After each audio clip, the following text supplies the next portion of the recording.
싸우는 심리학 제2부 인간의 동기 2. 사람의 동기는 무엇으로 이루어지는가? 사회적 욕구설과 본성적인 사회적 욕구. 사람과 사회의 상호작용을 올바로 이해하려면 사람에게 본성적인 사회적 동기가 있음을 인식해야 한다. 일반적으로 사람은 사회로부터 커다란 영향을 받는다. 예를 들면 자본주의 사회의 최종 기착지라고 할 수 있는 신자유주의 체제는 한국인의 정신건강을 극심하게 파괴했다. 이는 한국의 자살률을 통해서도 짐작할 수 있다. 그런데 만일 사회가 사람에게 일방적으로 영향을 미칠 뿐이라면, 구체적으로 말해 한국의 지배층이 일방적으로 한국인들의 심리를 좌지우지할 수 있다면 한국인은 모두 미치게 될 것이다. 그러나 사람의 본질은 일방적으로 사회 혹은 환경의 영향을 받는 존재가 아니라 사회를 변혁하는 존재라는 데 있다. 그렇다면 어째서 사람은 이러한 존재가 되는 것인가? 이를 심리학적 차원에서 설명하자면 사람에게는 본성적인 사회적 동기들이 있기 때문이라고 말할 수 있다. 신자유주의 체제가 한국인의 정신을 병들게 만드는 데에도 한계는 있다. 왜냐하면 한국인도 사람에게 고유한 본성적인 사회적 동기를 가지고 있기 마련이고, 그것이 반복적으로 좌절되면 극심한 분노와 공포를 느끼지 않을 수 없기 때문이다. 이와 관련해 프롬은 사회가 인간을 불구로 만들면 만들수록 설사 인간이 의식적으로는 자기 운명에 만족하고 있다 하더라도 그는 더욱 깊이 병들어 간다고 말하기도 했다. 오늘날의 한국인은 하루가 다르게 병들어가면서 고통스러워하고 있지만 그와 동시에 세상에 대한 무의식적인 분노와 불만도 급속히 커져간다. 그리고 사람은 궁극적으로는 이런 상태를 참거나 견디지 못한다. 따라서 모든 사람이 완전히 미치거나 죽지 않는 한 병든 사회는 사멸하고 말 것이다. 이렇게 사람은 자신의 본성적인 사회적 동기의 기초에 사회와 상호작용하는 것이다. 이런 맥락에서 사람의 본성적인 사회적 동기를 사회 변혁의 주요한 원인으로 간주하는 프롬의 견해는 타당하다. 사회 변혁이나 혁명은 비단 사회 조직의 보다 낡은 형태와 갈등하는 새로운 생산력에 의해서만 생기는 것이 아니고, 비인간적인 사회 상태와 불변의 인간적 욕구 사이에서 발생한 갈등에 의해서도 야기된다. 인간의 가장 강한 욕구는 육체에 뿌리 박은 욕구가 아니라 인간 존재의 특이성에 연유한 욕구이기 때문이다.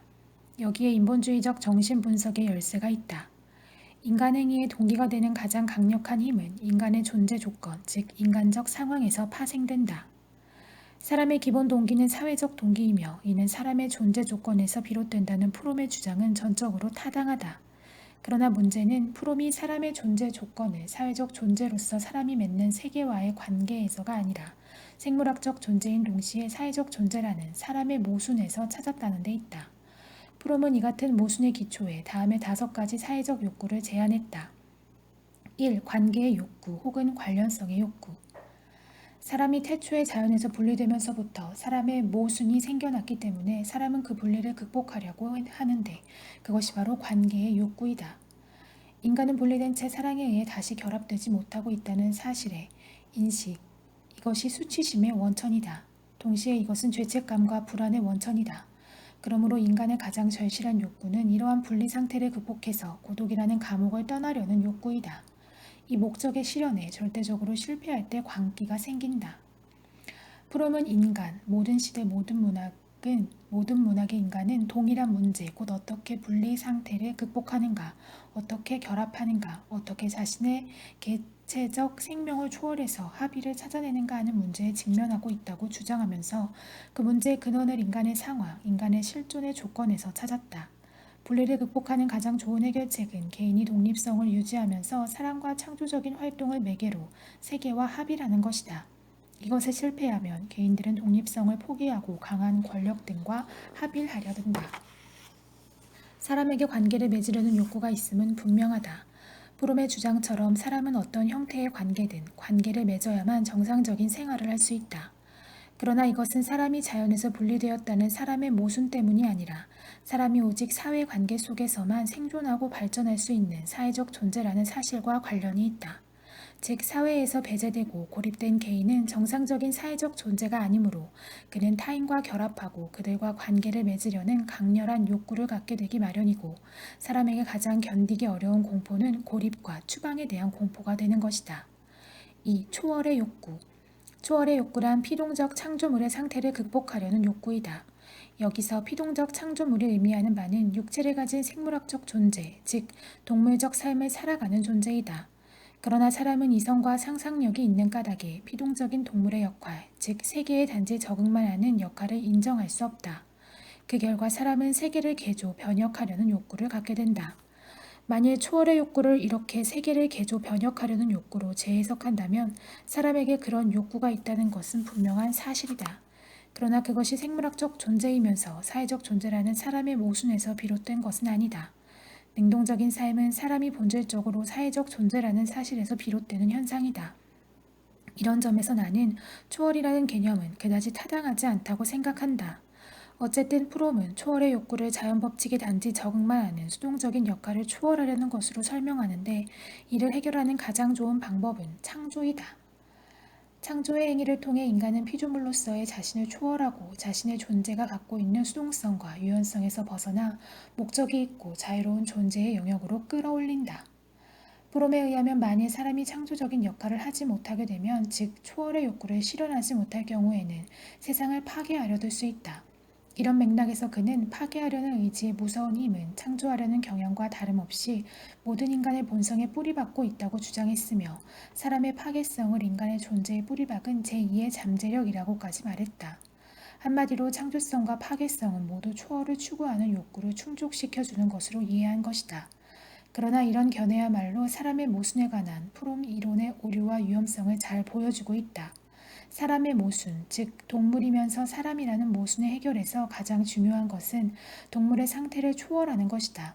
따라서 창조든 파괴든 동물이 할 수 없는 것을 하면 초월의 욕구는 어떤 식으로든 충족된다. 그러나 사람이 사회적 존재라는 관점에서면 사람이 원하는 것은 오직 창조이지 파괴가 아니라는 사실이 분명해진다. 즉, 이 경우의 파괴는 초월의 욕구를 어떤 식으로든 전혀 충족시켜주지 못한다. 3. 근원에 대한 욕구 혹은 귀속에 대한 욕구. 사람이 자연계에서 분리된 것은 고향에서 쫓겨난 것을 의미하므로 사람은 잃어버린 고향을 그리워하게 된다.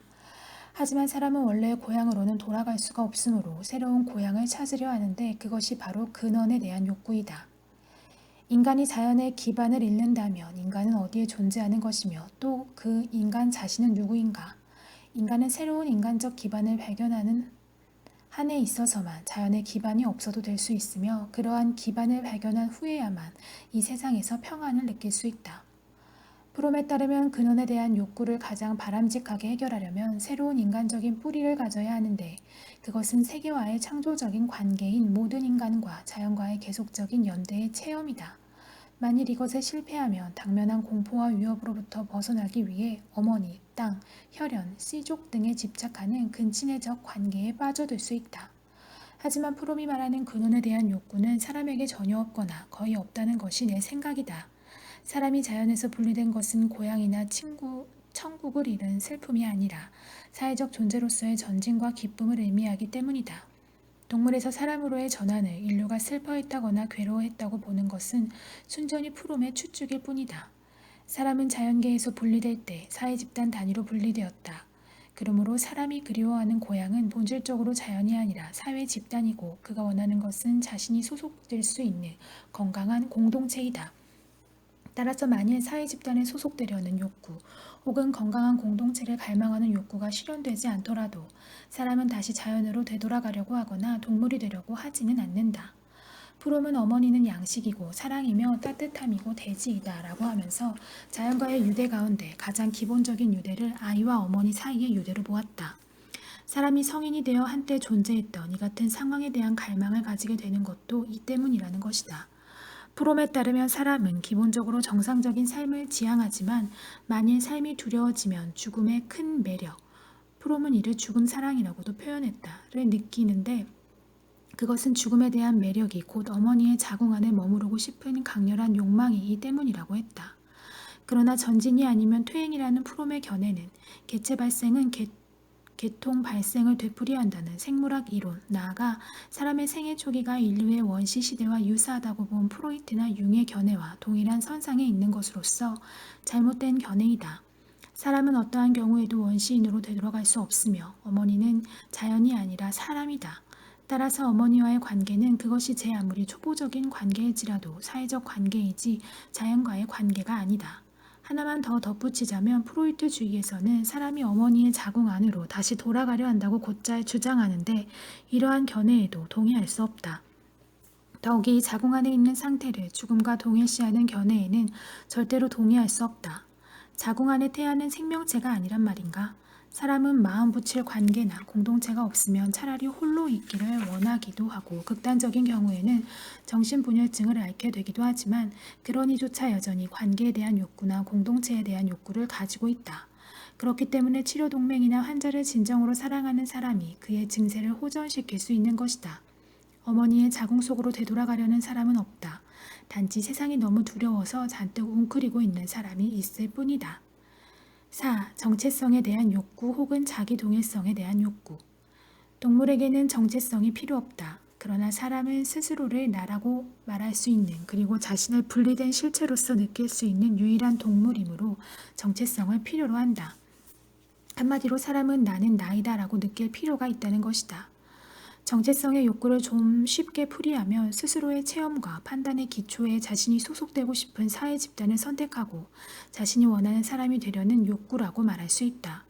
자발적으로 군인이라는 직업을 선택하거나 도덕적인 사람이 되려고 노력함으로써 군인으로서의 정체성, 성인 군자라는 정체성을 확립하는 것을 예로 들 수 있다. 정체성은 스스로가 확립해가는 것이므로 부모나 사회가 강요하는 직업이나 사회적 역할 등을 맹목적으로 수용하거나 추종하는 사람, 과도하게 의존적이고 동조적인 사람은 자기 정체성을 확립하기가 어렵다.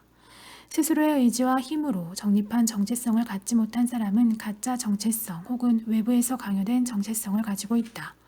이런 사람은 자기가 무엇인지 알 수 없게 되고 무엇이 사실인지 세계 속에서 자신이 어떤 위치를 점하고 있는지도 모르게 된다. 그 결과 자신의 안정성도 손상되어 불안해진다. 이에 대해 프롬은 불안은 단지 어떤 특수한 공포, 즉 성기나 생명 등에 대한 위협 때문에 일어날 뿐만 아니라 자기 정체성에 대한 위기에 의해서도 일어날 수 있다고 지적했다. 결론적으로 정체성을 확립하지 못한 사람은 독립성이 없어서 세계와 건강한 관계를 맺을 수 없고 자기 확신에 의해 뒷받침되는 안정감이 결여되어 있어서 만성적인 불안 상태에 놓이게 된다. 정체성이 뚜렷하지 않으면 사회관계를 맺기 어렵다는 것은 성 정체성 하나만 놓고 보더라도 금방 이해할 수 있다. 성 전체성이 혼란스러운 사람, 즉 자신이 남자인지 여자인지 헷갈리는 사람은 정상적인 연애를 할 수 없다. 자신이 남자인지 여자인지를 알아야 누구와 연애를 할지를 정할 수 있지 않은가? 정체성이 희미한 사람은 자기가 원하는 바를 모르고 자기가 원하는 삶도 살아가지 못하므로 불행을 피할 수가 없다. 프롬에 의하면 정체성에 대한 욕구를 건강하게 해결하려면 전체 인격을 창조적으로 개발해 자기만의 정체성을 확립해야 한다. 만일 이것에 실패하면 오직 사회 집단을 통해서만 정체성을 확인받으려 하기 때문에 국가, 종교, 직업, 계급, 사회적 지위 등에 과도하게 몰입하거나 군중에 맹목적으로 동조할 수 있다. 현대사회의 정체성 위기가 만연해 있다는 프롬의 주장은 정당하다. 하지만 그것은 사람이 나를 인식하는 이성을 가지게 되어서가 아니라 인간 본성에 배치되는 자본주의 사회가 사람들에게 자발적인 인간적인 선택을 하지 못하도록 방해하는 동시에 인위적 동기를 강요하기 때문이다. 현대사회에 들여진 정체성의 위기는 구성원들이 저마다 자기가 없는 도구로 전락하고 회사 혹은 다른 거대한 관료제 조직의 일원으로서만 자신을 증명함으로써 빚어진 것이다. 진정한 자기가 없는 곳에는 정체성도 없다. 정체성에 대한 욕구의 근원은 동물이었던 사람이 이성을 갖게 된 데서가 아니라 사람은 반드시 사람답게 살아야 한다는 데서 찾아야 한다. 아이들이 정체성을 형성하고 확립해 나가는 과정에서 부모나 사회가 그의 어떤 간섭이나 강요도 하지 않는다면 그들은 스스로 인간 본성에 부합되는 자기 정체성을 확립할 수 있을 것이기 때문이다. 5. 지향틀과 헌신의 대상에 대한 욕구. 사람은 사회적 존재이므로 생물학적인 동기, 즉 육체적 생명을 유지하고 발전시킨다는 목적 외에 다른 목적을 필요로 한다. 사회적 존재인 사람에게 인간의 목적이 될 수 있는 것은 사회적 생명을 유지하고 발전시키는 것일 수밖에 없다. 그런데 사회적 생명을 유지하고 발전시키려면 세계가 어떤 곳인지를 알아야 한다. 이것은 결국 세계관을 주는 철학이 있어야만 사람은 가치관이나 인생관을 확립할 수 있고 그 결과 삶의 의미를 찾을 수가 있다는 말이다. 우선 사람에게 지향 틀의 욕구가 있다는 것은 사람이 인식과 사고의 틀을 필요로 한다는 것이다. 프롬은 이것을 다시 진실이든 허위든 관계없이 지향을 위한 어떤 틀을 갖고자 하는 욕구와 세계를 객관적으로 파악하기 위해 이성에 의해 현실과 접촉하려는 욕구, 즉 진리를 파악하려는 욕구로 구분했다. 나는 이를 정신적 욕구에 포함시킨 바 있는데 이를 좀 더 통속적으로 표현하면 이해 혹은 설명을 원하는 욕구라고 말할 수 있다. 다음으로 사람에게 헌신의 대상에 대한 욕구가 있다는 것은 곧 사람이 철학을 필요로 한다는 말이다. 세계에 대한 부분적인 단순한 이해나 지식만으로는 삶의 목적과 의미를 찾을 수 없다. 즉 그것만으로는 인간은 왜 사는가, 인간은 왜 다른 방향이 아니라 이 방향으로 가는가 하는 철학적이고 종교적인 물음에는 답을 할 수가 없다. 세계관을 주는 철학이 있어야 인생관을 정립할 수 있고 인생의 의미를 찾을 수 있다. 프롬은 헌신의 대상이 필요한 이유를 인생의 의미를 찾는 우리 요구에 대답하기 위해서라고 설명했던 것은 바로 이 때문이다. 지향 틀과 헌신의 대상에 대한 욕구를 해결하려면 올바른 철학과 이론을 창조하거나 받아들여야 한다. 만일 이것에 실패하면 사람들은 비합리적 세계관이나 이론에 빠져들 수 있다. 지금까지 프롬의 5대 욕구를 살펴보았는데 그는 이 욕구들을 자연과의 원초적 조화를 상실한 다음 마주치게 되는 불안정한 인간적 상황으로부터 제기되는 욕구들로 규정했다. 물론 프롬이 말하는 불안정한 인간적 상황이란 생물학적 존재인 동시에 사회적 존재라는 사람의 모순을 의미한다. 그러므로 프롬의 사회적 욕구설 역시 한계를 갖고 있다. 나는 새로 쓴 심리학에서 사랑, 양심, 통제, 정신문화, 자존을 5대 욕구로 제시한 바 있지만 무엇을 가장 중요한 본성적 욕구로 볼 것인지에 대해서는 앞으로 더 많은 고민과 연구가 있어야 할 것이다. 그렇다면 사람의 본성적인 욕구를 어떤 기준과 방법에 따라 규명해야 할까? 첫째, 본성적인 사회적 욕구는 어떤 사회 역사적 조건에서도 발견되어야 한다. 즉 그것은 특정한 사회, 역사적 시기에만 나타나는 것이 아니라 인류 역사의 전 과정에서 지속적으로 발견할 수 있는 욕구라야 한다. 둘째, 본성적인 사회적 욕구의 실현은 정신건강을 증진시키고 좌절은 정신건강을 약화시킨다. 예를 들면 양심의 욕구는 반드시 실현되어야 할 본성적인 사회적 욕구이므로 그것이 실현되면 정신건강이 좋아지지만 양심을 저버리게 되면 죄의식으로 고통을 겪게 되고 궁극적으로는 정신건강이 악화된다. 이런 맥락에서 이기적인 욕구나 탐욕 역시 본성적인 사회적 욕구가 아니라는 것이 명백해진다.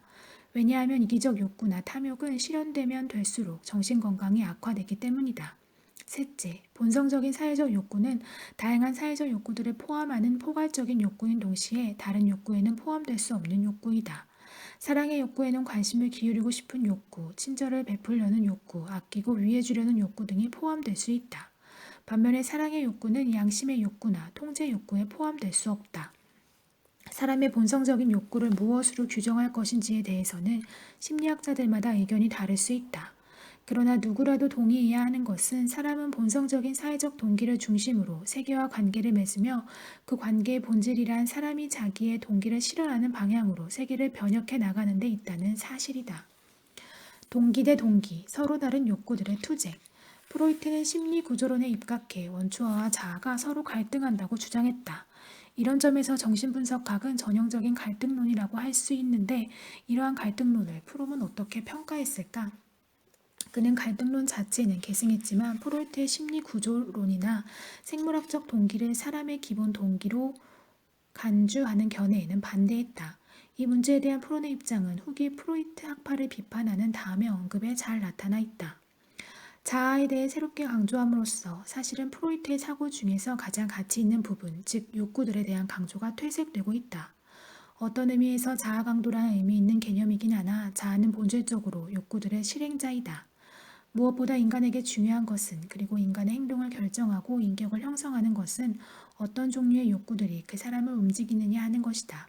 내가 프로이트의 이론에 대해 수정하고자 하는 부분이 바로 이 점이다. 중요한 문제는 욕구 대 자아의 투쟁이 아니라 한 유형의 욕구와 또 다른 유형 욕구 사이의 투쟁이다. 프롬은 원초와 대 자아의 갈등을 전면적으로 부정하지는 않았지만 그것이 그다지 중요하지 않다고 선언했다. 생물학적 동기를 사람의 기본 동기로 인정하지 않는 이상 이것은 필연적 귀결이다. 프롬은 전통적인 프로이트의 갈등론과 결별하면서 동기 대 동기가 갈등한다는 새로운 갈등론을 주장했다. 리비도 이론의 구속으로부터 풀려나며 정신분석학의 본질은 서로 갈등하는 인간 내부의 여러 경향들이 가진 중요한 의미와 그러한 갈등들을 자각하지 못하도록 싸우는 저항의 힘과 아무런 갈등도 없는 것처럼 보이게 만드는 합리화들과 갈등을 그리고 해결되지 않은 갈등들의 병적인 역할을 자각하게 됨으로써 얻게 되는 해방 효과 등을 발견하는 것으로서 정의될 수 있다. 프롬은 후기로 갈수록 충동이나 열정 같은 개념보다는 지향이라는 말을 더 선호한다. 인간의 심리가 주요한 동기를 중심으로 다양한 요소들이 구조화되어 있는 것이라고 이해한다면, 즉 인격이라는 개념의 기초에 인간 심리를 바라본다면 인격이나 전체적인 인간 심리가 드러내는 특정한 지향성을 발견할 수 있다. 예를 들면 출세욕을 주요한 동기로 가지고 있는 사람의 전체적인 심리는 일관되게 그리고 다양한 영역에서 출세를 지향하게 될 것이다. 프롬은 이 점에 주목해 전체적인 심리와 세계와의 관계 속에서 두드러지게 드러나는 지향성을 중심으로 인간 심리를 정의하는 쪽으로 선회한 것으로 보인다. 그렇다면 프롬의 갈등론은 프로이트의 갈등론보다 진리에 더 가까운 것일까? 만일 프롬이 상반되는 사회적 동기들이 갈등하고 있다는 의미에서 갈등론을 주장했다면 그렇다고 말할 수 있었을 것이다. 예를 들어 못된 고용주에게 인격적으로 모욕을 당하면서 직장 생활을 하고 있는데 직장을 그만둘 경우 취업이 어렵고 생계까지 곤란해진다고 가정해보자. 이런 상황에 놓이면 누구라도 매일같이 당당하게 살고 싶다는 동기와 돈을 벌어야 한다는 동기 사이의 갈등을 경험하게 될 것이다. 그러므로 사람의 심적 갈등이란 본질적으로 상반되는 동기 사이의 갈등이라는 견해는 너무나 당연한 말이다. 그러나 프롬은 사람의 기본적인 갈등을 동물이 되려는 동기와 사람이 되려는 동기라는 양극단의 동기가 서로 갈등하는 것으로 이해했다. 즉 그는 전진하려는 동기와 퇴행하려는 동기가 서로 갈등한다고 주장하면서 일차원적인 축을 그려놓고 한쪽 끝에는 동물 그리고 반대쪽 끝에는 완전한 사람을 세워놓은 것이다. 그러나 앞에서도 이야기한 것처럼 사람은 동물이 될 것이냐 사람이 될 것이냐 사이에서 갈등하는 것이 아니라 사람답게 살고 싶은데 그렇게 살지 못해서 괴로워하고 갈등할 뿐이다. 프롬의 주장은 과도한 흑백 논리이다. 설사 사람에게 동물로 퇴행하려는 동기가 있다고 인정하더라도 전진하려는 동기는 처음부터 퇴행하려는 동기와 갈등하는 것이 아니다. 삶을 사랑하는 동기 역시 처음부터 죽음을 사랑하는 동기와 갈등하지 않는다. 전진하려는 동기나 삶을 사랑하는 동기는 그 실현을 방해하는 다양한 반대 동기들과 갈등을 빚을 뿐이다. 예를 들면 삶을 사랑하는 동기는 병든 사회가 강요하는 돈과 성공을 추구하는 동기와 갈등을 빚다가 좌절될 수 있는데 그렇다고 해서 사람들이 곧바로 죽음을 사랑하는 동기를 갖게 되는 것은 아니다. 프롬도 인정했듯이 퇴행하려는 동기나 죽음을 사랑하는 동기는 온갖 노력을 해보았어도 모두 실패해 마침내 막다른 곳에 이르렀을 때 갖게 되는 자포자기적인 심리일 뿐이다. 세상은 흑백이 아니고 총천연색이 아니어서 사람은 백에 이르지 못했다고 해서 곧바로 흑으로 가는 것이 아니라 회색을 비롯한 다양한 색깔 속에 머무르며 계속 백으로 나아가려 했습니다. 따라서 인격 안에는 두 종류의 욕구들이 있고 이들 사이에 투쟁이 있는 것 같다는 프롬의 새로운 갈등론이 의미 있는 이론이 되려면 그것을 양극단의 동기 사이의 갈등이 아닌 사회적 동기들 사이의 갈등으로 재정의해야만 한다.